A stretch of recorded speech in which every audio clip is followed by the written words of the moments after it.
Are you level and stable in your RV? Some of the best spots that we've found have been pretty unlevel. Today, we're going to talk about what we do to level and stabilize our camper, as well as some of the benefits that come along with being in a level spot. We're currently staying at a great harvest host in Pennsylvania. The problem is their site isn't completely level. So I'm going to show you what we did last night to get us where we needed to be. How bad is it? It's this bad.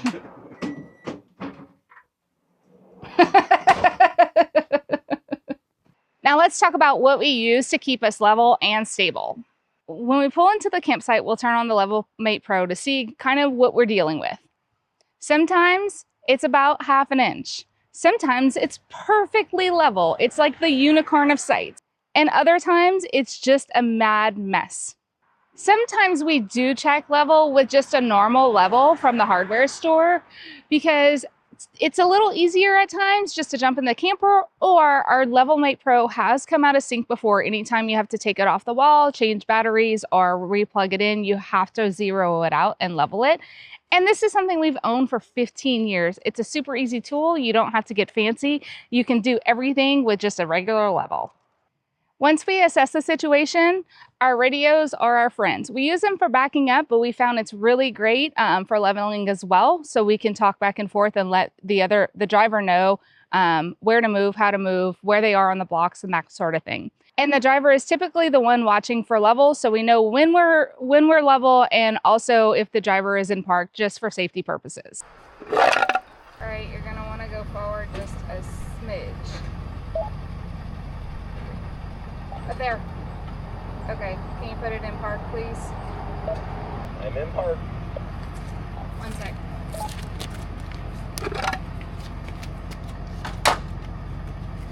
Okay, now you can go backwards. We have a few tools in our kit. If we're on a site that's about an inch or less, we'll use our little Lego blocks. These work great because we can stack them on the ground and then just roll onto them. We bought these when we bought our base camp, and as you can tell, they've been used quite a bit. We found most campsites are either level or they're really unlevel. So these typically don't go under the wheels. A lot of times what we'll do is use them under the stabilizers, which helps to not have to extend the stabilizer down so far when you're on a really unlevel site. Anything over an inch, although they do state that you can do a 1/4 inch, we use the Andersen blocks. So from 1 inch to 4 inches, this is where our Andersen blocks come into play. Better get in there quick. When we bought our Flying Cloud, this was one of our first purchases because we knew how important it was to be stable, especially with dual axles, and making sure that we were able to level ourselves out.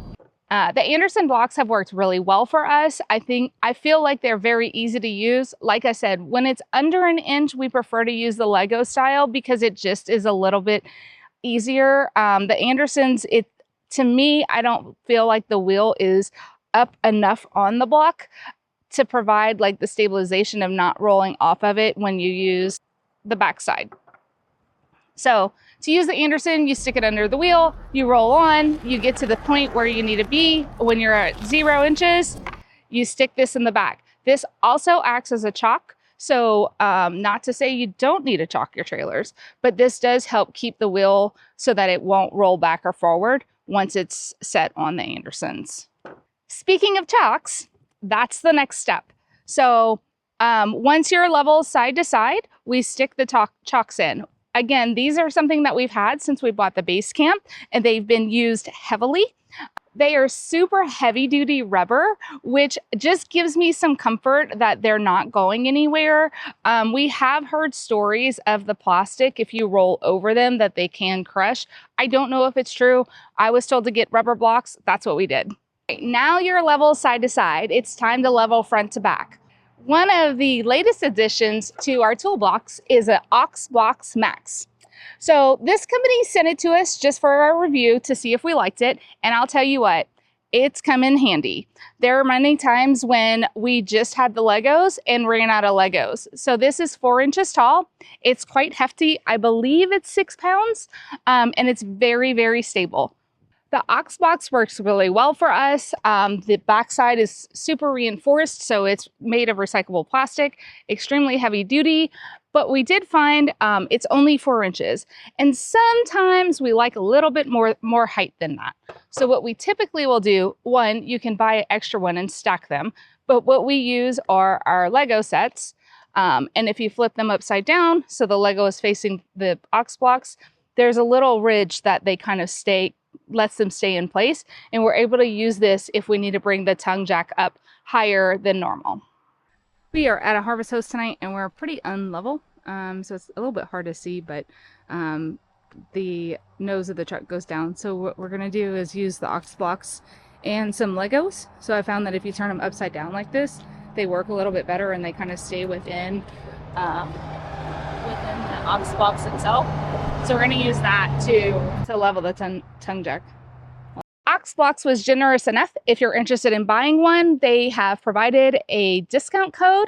You can go to myoxblox.com and enter CajunMile10 to receive 10% off. We don't receive any commissions off this. This is just a discount code that they provided for our viewers. Going through this, I'm sure you're wondering, why the heck does it matter? So I wanted to talk to you about that. One, you want to be level side to side, well, and really front to back, but it puts less pressure on your frame and your axles when you're level. The other thing is your tanks will read different depending which way you're leaning. So it may show you have a little bit more than you have or a little bit less than you have. And sometimes when you're boondocking or in certain situations, really small amounts matter. The final and probably most important reason why you want to be level is for your comfort. If you're not level left to right, someone's probably getting steamrolled in bed.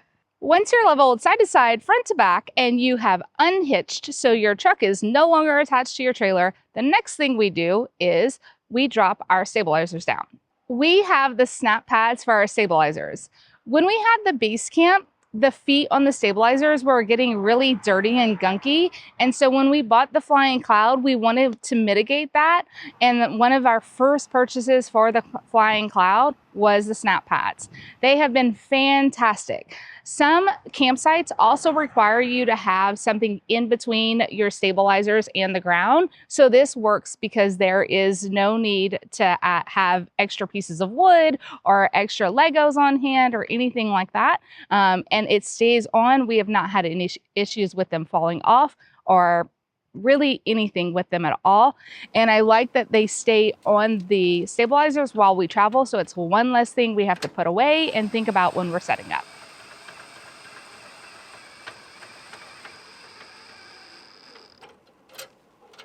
If you're looking to purchase snap pads, there are so many discount codes out there. So we didn't get one for us, but one we do recommend is 13 Adventures. Their discount code is 13Adventures at checkout, and I believe you receive 10% off.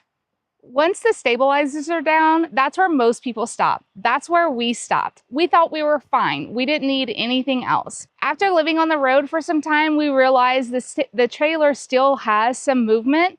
And that's when we purchased the last thing in our arsenal, which is X-Chocks. These are a game changer. They're super easy to install. They take seconds. And what they do is they put pressure against the wheels so there's no rocking back and forth when you're walking in the camper. I didn't think it was a big deal. I didn't think we needed it until that first night. There was a significant difference in the wobble in the trailer. And you probably don't think you have it, but once you get these inside, you realize just how steady it is. These are all products that we own and use. We wouldn't recommend something if we didn't use it and didn't like it. For now, this is what's in our arsenal, and I don't know that there's anything additional that we can add, but I'm sure you do. If you think there's something we should try, or if there's something that you use that you think works better than some of these products, let us know. We'd be super excited to see what you have and try something ourselves. Right now, this works for us. I think this keeps us pretty stable, pretty level, and we get a good night's sleep. Thanks for watching.